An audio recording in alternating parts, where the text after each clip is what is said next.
Hello दोस्त, कैसे हो? और स्वागत है आपका हमारे चैनल में बच्चों। और आज एक इकोसिस्टम का बहुत इंपॉर्टेंट टॉपिक स्टार्ट करेंगे जो इकोलॉजी के यूनिट में आता है, जिसका नाम है बच्चों type of food chain. Food chain की बात करेंगे बच्चों। मैंने आपसे पहले भी कहा था कि आप स्पेसिफिक टॉपिक बताइएगा, तो बच्चों के डिमांड पे ही मैं टॉपिक स्टार्ट कर रहा हूँ। चैप्टर पढ़ाने का कोई फ़ायदा नहीं है। आप टॉपिक बताइए कि सर इस चैप्टर के इस टॉपिक में डाउट है, तो वो टॉपिक मैं ज़रूर आपको यहाँ पे बना के दे दूंगा बच्चों अपने वीडियो लेक्चर में। ठीक, तो आइए स्टार्ट करते हैं बच्चों। टाइप ऑफ फूड चेन बच्चों, 3 तरीके का फूड चेन होता है। तो सबसे पहला फूड चेन अपन ग्रेजिंग फूड चेन की बात करेंगे। Grazing grazing food chain. और बच्चों इसी ग्रेजिंग फूड चैन को अपन प्रीडेटरी फूड चैन के नाम से भी पुकारते हैं। प्रीडेटरी फूड चैन के नाम से भी पुकारते हैं, प्रीडेटरी फूड चैन। थोड़ा ध्यान से सुनना बच्चों। जनरली नॉर्मली प्रीडेटर अपने प्रे से बड़ा होता है, तो ग्रेजिंग फूड चैन में बच्चों हम जब स्मॉल प्रोड्यूसर से लार्ज कंज्यूमर की तरफ जाते हैं, स्मॉल प्रोड्यूसर से लार्ज कंज्यूमर की तरफ जाते हैं, तो उसी को अपन जीएफसी के नाम से पुकारेंगे, ग्रेजिंग फूड चेन। रिपीट कर रहा हूँ, ध्यान से सुनना। जब हम स्मॉल प्रोड्यूसर से लार्ज कंज्यूमर की तरफ जाते हैं, तो उसी को अपन जीएफसी के नाम से पुकारेंगे बच्चों। जैसे अगर मैं आपको एग्जांपल दूँ, तो एक ग्रास है, ग्रास को रैबिट खा रहा है, रैबिट को भेड़िया खा रहा है, और भेड़िए को बच्चों कौन खा रहा है? लॉयन खा रहा है। तो देखो थोड़ा ध्यान से, हम स्मॉल प्रोड्यूसर से लार्ज कंज्यूमर की तरफ जा रहे हैं। एक और एग्जांपल देते हैं, एनसीईआरटी एग्जांपल। एक ग्रास है बच्चों, ठीक, ग्रास को गोट खा रही है, और गोट को कौन खा रहा है बच्चों? मैन खा रहा है, मैन खा रहा है। तो फिर ध्यान से देखो बच्चों, हम स्मॉल प्रोड्यूसर से लार्ज कंज्यूमर की तरफ जा रहे हैं बच्चों। ठीक है, ये तो टेरेस्ट्रियल एरिया की बात हो गई। आइए एक्वेटिक एरिया में एक बार चल के देखते हैं। एक्वेटिक एरिया में चल के देखते हैं। और एक्वेटिक एरिया का फूड चेन क्या होता है बच्चों? फाइटोप्लैंक्टन, जूप्लैंक्टन, स्मॉल फिश और large fish.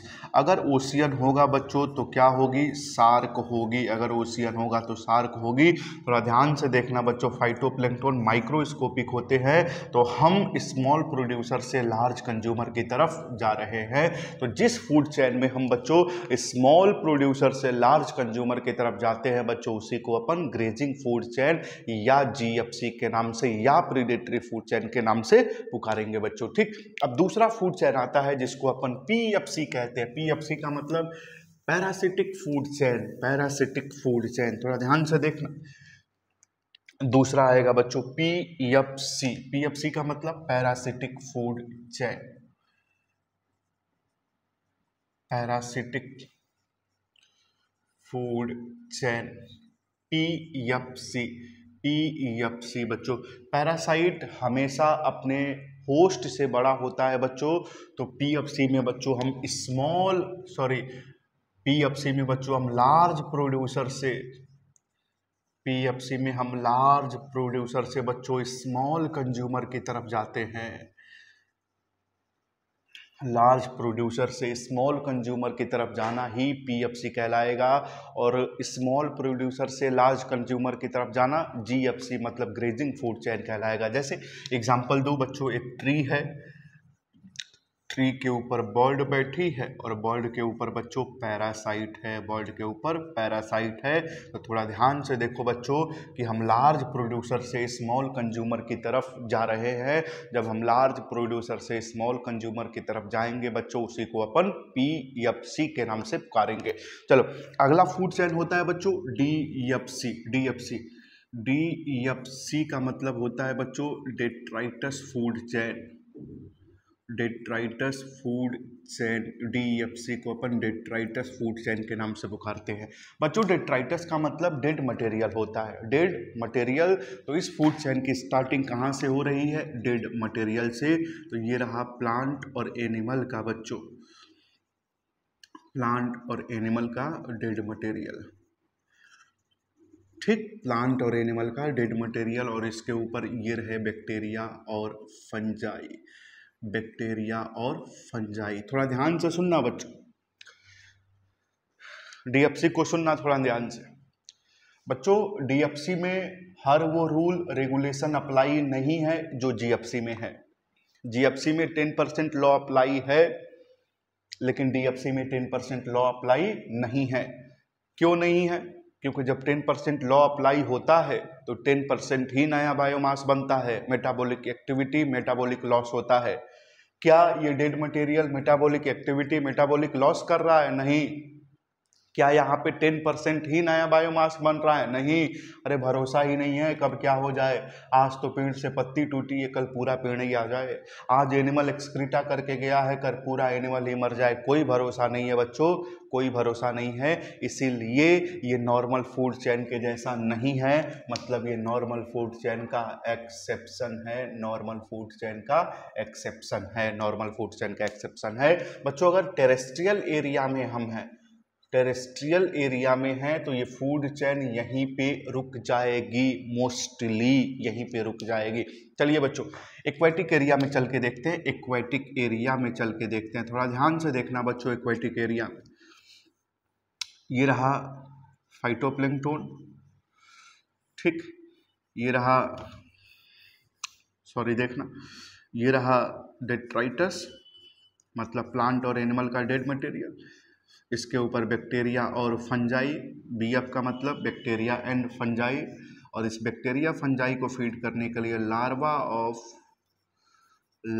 Of mollusc and nematode,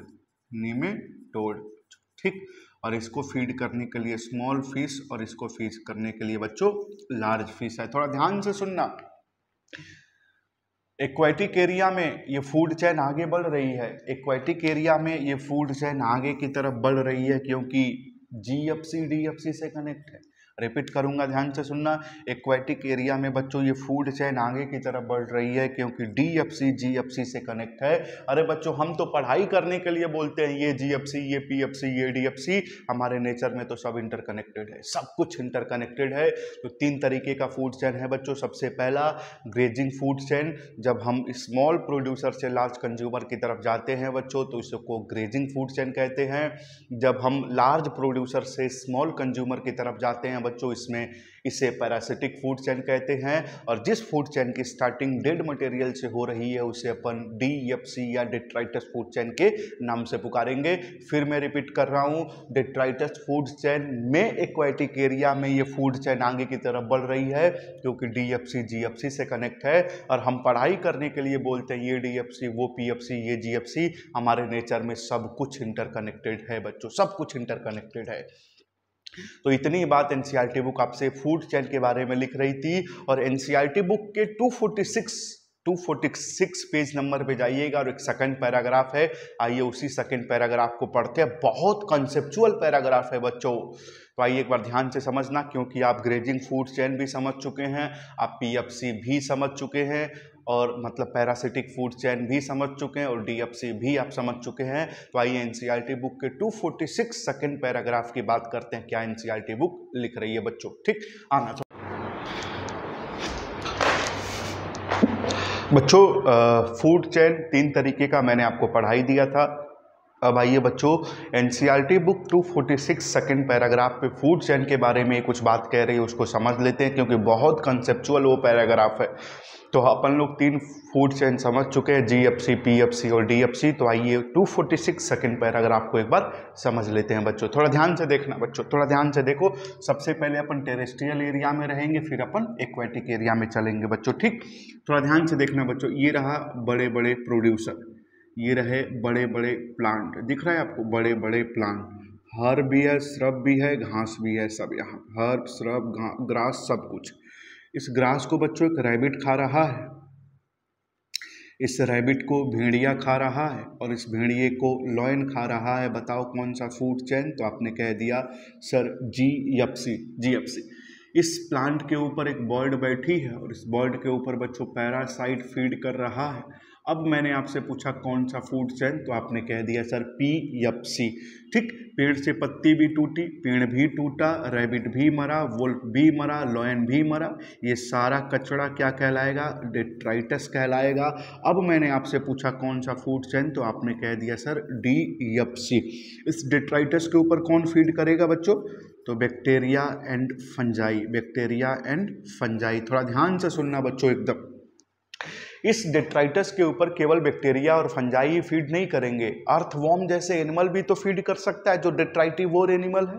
तो इस डीएफसी के ऊपर, मतलब कि इस डेट्राइटस के ऊपर बच्चों अर्थवॉर्म भी फीड कर सकता है, अर्थवॉर्म। और मैं लिखूंगा अर्थवॉर्म बच्चों डेट्राइटिवोर एनिमल है, डेट्राइटिवोर एनिमल, ठीक, डेट्राइटिवोर एनिमल। अब थोड़ा ध्यान से देखना, एक बच्चों एक इंसेक्ट इस घास को खा रही थी, एक इंसेक्ट इस घास को खा रही थी, एक बर्ड आई इस इंसेक्ट को खा गई। ये बर्ड आगे की तरफ जा रही थी, इसको अर्थवॉर्म दिखा, ये बर्ड अर्थवॉर्म को भी खा गई। जब ये बर्ड आगे की तरफ जा रही थी तो इसको बड़ी बर्ड दिखी, बड़ी बर्ड इसको खा गई। जो बर्ड बच्चों इस इंसेक्ट को खाई है ये वही बर्ड है जो इस प्लांट पे बैठी थी। रिपीट करूंगा कि एक इंसेक्ट इस घास को खा रहा था, एक बर्ड आई इसको खा गई। ये बर्ड आगे की तरफ जा रही थी, इस बर्ड ने अर्थवॉर्म को देखा तो ये बर्ड अर्थवॉर्म को भी खा गई। ये बर्ड आगे की तरफ जा रही थी तो बड़ी बर्ड दिखी, बड़ी बर्ड इसको खा गई। बच्चों जो ये बर्ड इस इंसेक्ट को खा रही है ये वही बर्ड है बच्चों जो इस प्लांट के ऊपर बैठी है। बच्चों ये बर्ड ओमनिवोर की तरह बिहेव कर रही है, कभी प्लांट को खा रही है तो कभी इंसेक्ट को खा रही है। बच्चों ये ओमनिवोर की तरह बिहेव कर रही है। और मैंने फिर आपको प्रूफ कर दिया कि जीएफसी, पीएफसी, डीएफसी सब इंटरकनेक्टेड है। अरे हम तो पढ़ाई करने के लिए कहते हैं बच्चों ये जीएफसी, ये पीएफसी, ये डीएफसी, हमारे नेचर में तो सब कुछ इंटरकनेक्टेड है। और पीएफसी, जीएफसी, डीएफसी किसके वजह से इंटरकनेक्टेड है? बर्ड के वजह से। बर्ड का मतलब किसके वजह से? लिख दो, ओमनीवोर की वजह से इंटरकनेक्टेड है, ओमनीवोर की वजह से इंटरकनेक्टेड है पीएफसी, जीएफसी, डीएफसी। समझ में आ रहा है बच्चों क्या कह रहे हैं? अब चलो एक्वेटिक एरिया में चलते हैं, थोड़ा ध्यान से सुनना, एक्वेटिक एरिया में चलते हैं। एक्वेटिक एरिया का फूड चेन, ये रहा बच्चों फाइटोप्लैंक्टन, ये रहा बच्चों जूप्लैंक्टन, ये रहा बच्चों स्मॉल फिश, और ये रहा बच्चों लार्ज फिश, लार्ज फिश, ठीक। ये एक्वेटिक एरिया का फूड चेन है, लार्ज फिश, ठीक। ये रहा बच्चों डेट्राइटस, और डेट्राइटस के ऊपर bacteria and fungi, bacteria and fungi, इस बैक्टीरिया फंजाई के ऊपर मोलस्क फीड कर रहा है, इसके ऊपर स्मॉल फिश, और इस स्मॉल फिश के ऊपर लार्ज फिश। थोड़ा ध्यान से देखना बच्चों, क्या इस मोलस्क को ये वाली स्मॉल फिश खा सकती है? बिल्कुल खा सकती है बच्चों, थोड़ा ध्यान से देखना। क्या इस वाली स्मॉल फिश को ये वाली लार्ज फिश खा सकती है? बिल्कुल खा सकती है बच्चों। क्या इस वाली स्मॉल फिश को ये वाली लार्ज फिश खा सकती है बच्चों? बिल्कुल खा सकती है। थोड़ा ध्यान से सुनना, मैंने क्या कहा? क्या इस मोलस्क को ये स्मॉल फिश खा सकता है? बिल्कुल खा सकता है। क्या इस स्मॉल फिश को ये लार्ज फिश खा सकती है? बिल्कुल खा सकती है। क्या इस स्मॉल फिश को ये लार्ज फिश खा सकती है? बिल्कुल खा सकती है। अरे टेरेस्ट्रियल में ही नहीं, एक्वेटिक एरिया में भी जीएफसी, पीएफसी, डीएफसी सब इंटरकनेक्टेड है। टेरेस्ट्रियल में ही नहीं, एक्वेटिक एरिया में भी जीएफसी, पीएफसी, डीएफसी सब कुछ इंटरकनेक्टेड है बच्चों, सब कुछ इंटरकनेक्टेड है। अगला पॉइंट थोड़ा ध्यान से सुनना, टेरेस्ट्रियल एरिया में बच्चों डिकम्पोजर ज्यादा होते हैं, टेरेस्ट्रियल एरिया में डिकम्पोजर ज्यादा होते हैं, सॉरी कम होते हैं, कम नहीं ज़्यादा होंगे। और एक्वेटिक एरिया में बच्चों डिकम्पोजर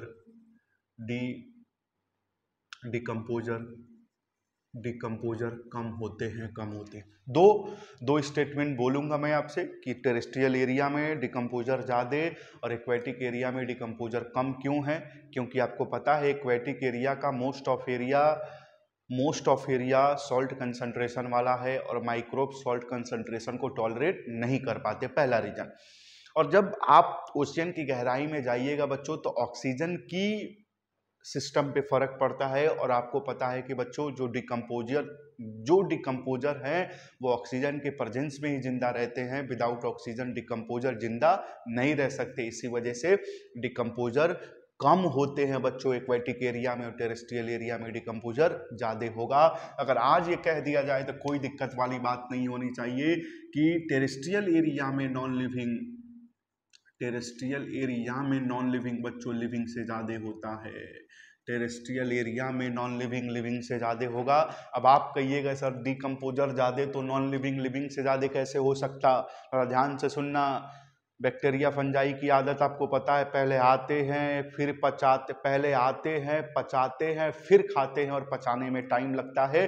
जब तक वो 1 किलो डेट्राइटस को फीड करेंगे, क्या पेड़ से पत्ती टूटना बंद हो जाएगी? पेड़ टूटना बंद हो जाएगा, एनिमल मरना बंद हो जाएगा, एनिमल एक्सक्रीटा करना बंद कर देगा? नहीं, जब तक वो 1 किलो को डिकम्पोज करेगा तब तक 20 किलो और इकट्ठा हो जाएगा। इसीलिए तो मैंने कहा कि नॉन लिविंग की क्वांटिटी लिविंग से ज़्यादा है टेरेस्ट्रियल एरिया में। थोड़ा ध्यान से देखो, डिकम्पोजर ज्यादा, नॉन लिविंग की क्वांटिटी लिविंग से ज्यादा, नॉन लिविंग की क्वांटिटी लिविंग से ज्यादा, तो टेरेस्ट्रियल एरिया का मेजर कंड्यूट कौन होगा? टेरेस्ट्रियल एरिया का मेजर कंड्यूट कौन होगा बच्चों? तो DFC होगा, DFC, क्योंकि नॉन लिविंग लिविंग से ज्यादा है, नॉन लिविंग लिविंग से ज्यादा है। अगला पॉइंट थोड़ा ध्यान से देखना, इधर एक्वेटिक एरिया में डिकम्पोजर कम है, डेट्राइटस बहुत है बहुत है बहुत है, क्योंकि डिकम्पोजर कम है। एक पॉइंट और सुनना, एक्वेटिक एरिया में डिकम्पोजर कौन कम है? बहुत कम है, डेट्राइटस बहुत है, डेट्राइटस बहुत है, इनको खाने वाले कम है क्योंकि डिकम्पोजर ही कम है। दूसरा पॉइंट, जब डिकम्पोजर कम होगा मतलब खाने वाले कम होंगे तो फ्लो ऑफ एनर्जी भी कम होगी। जब फ्लो ऑफ एनर्जी भी कम होगी बच्चों तो फाइटोप्लैंक्टन का मल्टीप्लिकेशन पावर ज्यादा होगा, मल्टीप्लिकेशन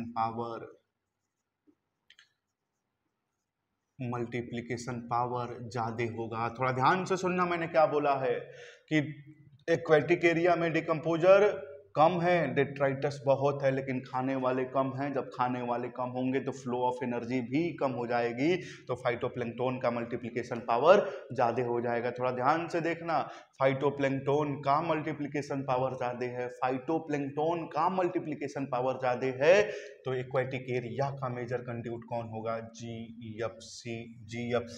और टेरेस्ट्रियल एरिया का मेजर कंट्रीब्यूट DFC है और एक्वेटिक एरिया का मेजर कंट्रीब्यूट GFC है। तो यही बात एनसीईआरटी बुक 246 सेकंड पैराग्राफ पे कह रही है बच्चों। तो आज की क्लास को यहीं पे ख़त्म करते हैं, फिर अपन नेक्स्ट क्लास में किसी नए टॉपिक के साथ